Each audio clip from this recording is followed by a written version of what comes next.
こんにちは、4号ハウスのひげこいです。今回もご視聴いただきありがとうございます。僕のチャンネルもありがたいことにコメントをいただくことがあるんですけど、その中でも富士フイルム関連のコメントって結構やっぱ多いんですよね。頑張ってくださいとか、いつも見てますとか、そういったコメントもいただくんですが、それ以外のことで、詳しい説明が必要なコメント、X100V のことに関する質問とか X100V と XT4、XE4 を比較してどうかとか、このレンズはどうかとか、そういった質問をいただくこともちょくちょくあるんですよね。そういったコメントに対しては僕自身はもうコメントをお返しさせていただいているんですけど、そのコメントってやっぱり結構有益な情報ではあると思うんですよね。僕のコメントが有益っていうわけではなくて、その質問自体がすごくありがたい質問というか、多分多くの方にためになる質問っていうのが結構あったりするので、その辺についてちょっと今回は共有していきたいと思います。最初に一言お伝えしたいのが、いつもコメントありがとうございますということなんですけど、今回はちょっとコメントをまとめてみましたので、ちょっと iPad を見ながらにはなるんですけど共有していきたいと思います。それでは行ってみましょう。まず1つ目なんですけど、 X100V のプロテクトフィルターは何を使っていますかっていうコメントなんですけど、そのコメントを返した当時は健康さんのプロテクトフィルターを使っていました。今はちょっと色味が変わるような OPF550 っていうのを使ってるんですけど、それをつけているんですけど、ここにでも基本的には純正ではなくて、僕は健康さんのものを使っています。富士フイルムから出てる純正のプロテクトフィルターっていうのもあるんですけど、純正の方が逆光耐性は強いみたいです。で、あとプロテクトフィルターをつける場合は、このアダプターリングっていうのを変更する必要があるので、その辺については他に動画をまとめているのでリンクを貼っておきます。2つ目のコメントなんですが、 X100V のフードいいですねっていうコメントをいただきました。こんな感じのフードをつけてるんですけど、こういうのをつけてるんですけど、これがペンタックスの富士壺フードなんですけど、 MH-RE49mm の富士壺フードでペンタックス。次3つ目の質問なんですけど、 X100F の中古についてどう思いますかっていう質問なんですけど、僕的にはなしじゃないんですけど、発売から結構時間が経っている割にはお値段もするので、ショット数や状態を確認して良さそうだったら買ってもいいかなっていう感じですね。僕ならどれぐらいのラインなら買うかっていうと、お店だったら8万以下であったら買いたいところではあるんですけど、最近新品のカメラがあんまり入ってこないという状況が続いているので、中古の価格も高騰しているという、そういう背景もあるので、8万でも今なら買うかなっていう感じは多少あります。ちょっと前だったらメルカリとかで6万でも全然あったので、それぐらいで買うのがいいかなっていうふうには思うんですけど、4年5年ぐらい経ってますよね。多分それぐらいの年数が経ってるカメラなので、ちょっと慎重に見て買った方がいいかなっていう風な印象です。次 X100V と X100F どっちがいいか迷っていますっていう質問なんですけど、動きの速い被写体を撮らないのであれば X100F もありだなと僕は思います。レンズの性能自体は X100V の方がもちろん解像感とかいいんですけど、少しオールド感とか柔らかい雰囲気とかふわっとした雰囲気を求めるのであれば X100F の方がおすすめです。ちょっとX100V はもともと X100 シリーズを使われている方からするとちょっと物足らないレンズというか、良くなりすぎたレンズっていう感じで、ちょっとその辺に不満を持って売られている方も結構いらっしゃるんで、そこですね。そこがちょっとどうかなっていうところです。ただ X100V は機能的にはめちゃくちゃいいカメラです。新品16万なんですけど、それぐらいの価値は全然僕はあるかなと思います。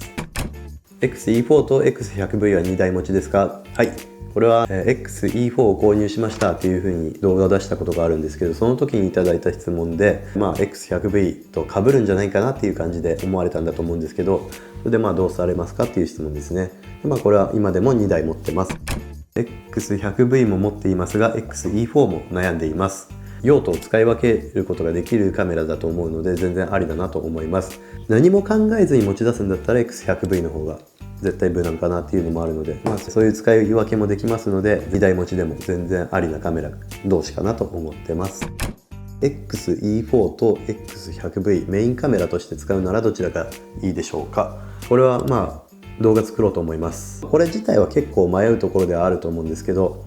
これ正解ないです。結構フラットな意見で言うと、すでにレンズを持っている方なら XE4 で、レンズがなくてとりあえず他の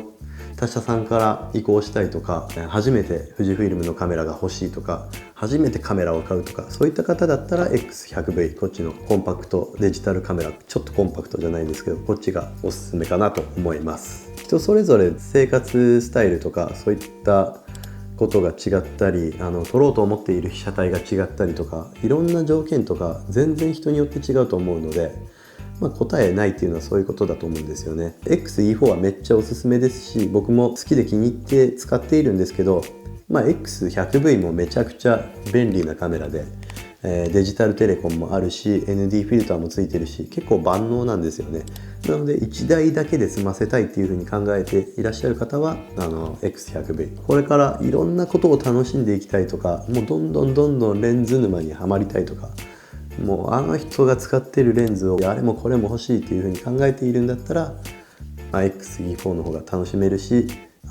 その後のステップアップじゃないですけど、フラッグシップに行ったからっていうステップアップではないんですけど、もうちょっと高いカメラが欲しいとか、もっといろんなカメラが欲しいとか、 X Pro 3とか買ってみたいっていう風にちょっとでも思ってるんだったら XE4 っていう感じですかね。ざっくりですけど、そういう感じで僕は思ってます。XE4 が欲しいのですが、 XE4 を買ったら XT3 の出番がなくなりそうで悩んでいます。正直僕も分かりますね。めっちゃ僕の場合はメインカメラが XT4 だったんですけど、 XE4 を買ったことによって正直僕も XT4 はこの YouTube 用の動画を回すカメラになってしまっているのは正直あります。この質問をしてくださった方が、おそらく XE4 が気になるっていうことは、そういうふうに考えを持つ時点でコンパクトな構成を求めていらっしゃると思うんですよね。なのでぶっちゃけもう XE4 を買ってもいいんじゃないかなと、買い替えてもいいんじゃないかなと僕は正直思います。はい。勝手な意見でこれはちょっと申し訳ないんですけど、そういう感情をお持ちの可能性もあるかなと思いますね。次 XE4 と XF35mmF1.4 の組み合わせ、オートフォーカスの速度はどうでしょうか。はい、今試します。これに関してもちょっと動画を撮った方がいいかなとは思うんですけど、いきます。クククッとは言うんですけど、普通に速いですね。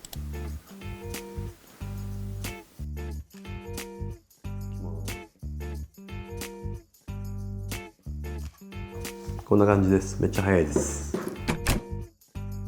X Pro 2と XE4 が今同価格帯なので迷っています。ちょっと僕 X Pro 2の値段調べてないんで分かんないんですけど、だいたい10万前後っていうことですかね、ボディだけで。お子さんがいらっしゃるかいらっしゃらないかで、変わってくるんですけど、僕のチャンネル、僕が子供いるんで、お子さんがいらっしゃるならっていうことを言っちゃうんですけど、お子さんがいらっしゃるなら XE4 の方が正直取りやすいかなと思います。で、スナップ用途とかだったら X Pro 2がいいかなっていう感じですね。でもX Pro 2はめちゃくちゃかっこよくて、で僕自身使ってたことがあるんですけど、1年半とか2年ぐらい、正直それぐらいしか使ってないんですけど、すごく満足度が高いカメラでめちゃくちゃ気に入ってましたね。X Pro 2のなんか面白い話があるんですけど、飲み会、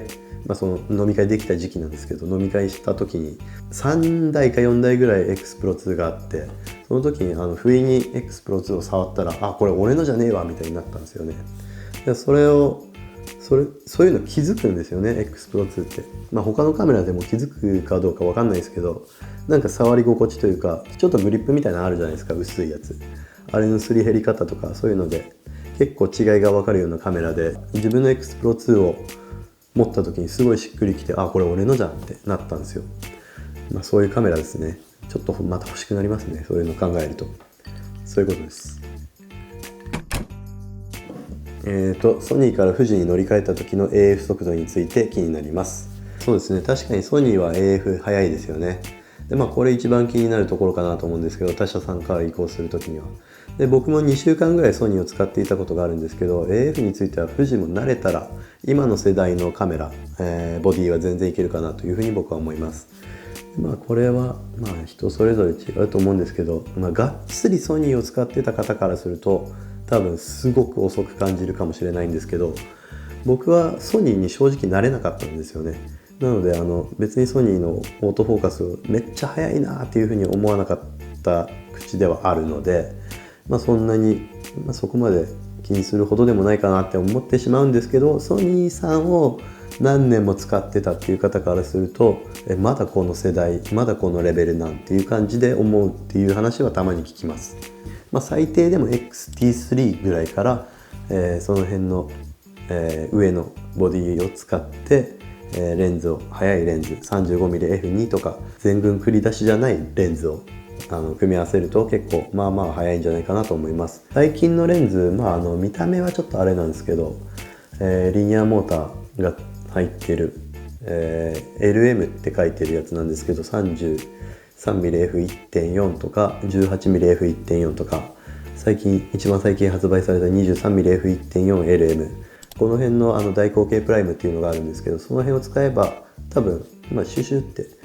すごい静かですごい速い爆速 AF で、その辺使えば全然問題ないんじゃないかなと思います。ただ僕的にはこのさっきも言いましたけど XE4 と XF35mm-F1.4 でこの昔のレンズと最新のボディでも全然オートフォーカスはついていけるかなと思います。35mm-F1.4 と 35mm-F2 で迷ってますっていうコメントですね。これ何件か来てたコメントですごくありがたいコメントなんですけど、これは結構難しい問題で、簡単な比較とか検証とかだったら全然できるんですけど、僕の場合だったら子供を撮ってるので子供の、同じシーンを比較しながら撮るっていう、そういうのを、できればやりたいんですけど、やっぱり遊びながら比較するっていうのが難しいところであって、それであんまり比較動画を作れてないんですけど、自分的な答えとしては動きが速い被写体を撮るなら F2、 別に AF をオートフォーカスそこまで速くなくても全然いいかなっていう風に感じる方は F1.4、 最新のボディに組み合わせると別にどっちでも困ることは僕はないかなという風に思ってます。たまに合わんかなっていう時はあるんですけどね。動画も撮るなら F2 がいいとかそういうのもよく言ったりするんですけど、結構僕が感じるポイントは最短撮影距離付近での撮影ですね。で最短撮影距離自体はこっちの F1.4 が短いんですけど、こっちが28センチで、F2 が35センチなので F1.4 の方が寄れるんですけど、より攻めた撮影というか、結構これぐらいまで寄れるかなってやりながら撮影することってあると思うんですけど、その時に意外とその F1.4 の方が合わないんですよね。 F2 の方が近距離での合掌精度がいいかなっていう風な印象を持ってるので、より確実に合わせたいっていう風に考えられる方は F2 ですね。こっちの方がいいかなと思います。であとは室内で僕が困ってるというか、正直困ってないんですけど、室内で子供を撮影する機会が多いお子さんを撮影される方にとっては F2 の方が合いやすいんかなと思います。室内だったら外で子供と遊ぶ時とかよりもより距離近いと思うんですよね。そういった時に 35mm-F1.4 を使うと、あれ合わんなとか目に合わんなっていう風に感じることは正直あるので、困ってはないですけど、ちょっと離れりゃいい話なんで、なのでそういうところちょっとより確実性を求めるなら F2、 なんとなく撮ってもいいかなって思ってる方は F1.4 っていう感じです。次はズームレンズとかの話ですね。僕ズームレンズ使わないんですけど、一応ちょっと答えられる範囲で答えてます。35mm-F1.4 を持っていて XF18mm から 55mm のズームレンズもプラスアルファで検討中です。ご意見伺いたいです。これはあくまでも僕の考えなんですけど、お子さんがいらっしゃるならあまり大きな構成はおすすめしづらいんですけど、一人での撮影なら全然問題ないかなと思ってます。で 35mm-F1.4 に比べると写りで言うとちょっと物足らなさを感じる部分はあるかもしれないかなと思います。背景のボケとかボケの感じとかボケ味っていうんですかね、その辺も変わってくると思いますので、立体感とかその辺とかを求めるならこっちのレンズだけでいいかなと思うんですけど、広く撮りたいとか、18mm から広く使いたいっていう方だったら全然買うのはありなんじゃないかなと思いますね。室内撮影とかは全然この 35mm-F1.4 は向いてないので、その辺をカバーできる18から 55mm のズームレンズはすごくいい選択肢だとは思います。次の質問なんですけど、 XF35mm-F1.4 と XF18mm-55mm をすでに持っています。で XF23mm-F1.4 も気になっています。どう思いますかということなんですけど、ズームレンズの 18mm から 55mm のレンズがあるということで、その時点で焦点距離画角でいうと、23mm も 35mm もカバーできているんですよね。なので今 XF18 から 55mm のズームレンズをメインで使っているとしたらそんなにいらないかなと思います。で 35mmF1.4 こっちがメインっていう感じで使われているんだったら、その場合は 23mmF1.4 の写りとかにもハマる可能性はあるかなと思いますので、写りがメインで検討されている方は 23mmF1.4 はありかなと。で用途、撮影シーンとかそのいろんなシーンをカバーしたいっていう感じでレンズを集めてらっしゃる方だったら 18mm、55mm があれば全然いいと思うので、23mmF1.4 を買ったところで使わない可能性はあるかなと思います。そんな感じですね。次、色味について。動画内の写真はレタッチなどしていますか？基本的に作例として載せているものは全くしていません。作例って言ったらこのフィルムシミュレーションを使ったとか言っとかないとちょっとクレーム入ったりすることもあるかなというか、僕は入ったことないんですけど、そういった風に言われている方も見かけたことがあるので、その辺は気をつけるようにしています。で作例として出しているものは一応トリミングとかあとあまりにも暗かったけど使いたいとか、構図が気に入ってて使いたいとか、すごく好きな写真っていう時はちょっと明るさ調整をして取って出しではなくなってしまうんですけど、色味はいじらずに出しています。Vlog みたいな感じで写真と動画しか載せてない喋りなしの動画っていうのを僕はたまに1分ぐらいの動画を作っているんですけど、そういった時に使う写真は結構あんまり考えて写真を選択してないので、ローで現像した写真とかも使ったりすることは全然あります。そこだけはちょっとご了承ください。次の色味についてなんですけど、動画のカラーグレからこれはしていますか？カラーグレーディング、カラーコレクションですね。その辺はしていますか？一応全くしてません。明るさ調整はたまにしてます。逆に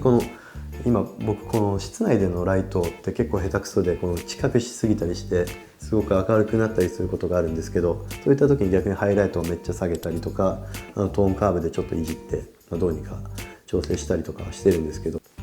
それぐらいですね。で、一応フィルムシミュレーションを当ててそのまま使ってます。こういう質問を見返してちょっと思ったんで、ちょっと今回ブログで撮ってます。なので今回の動画に関しては、富士フイルムの公式サイトから落としたラットっていうんですかね、あれを当てようかなと思ってます。で、当てたやつがこれ。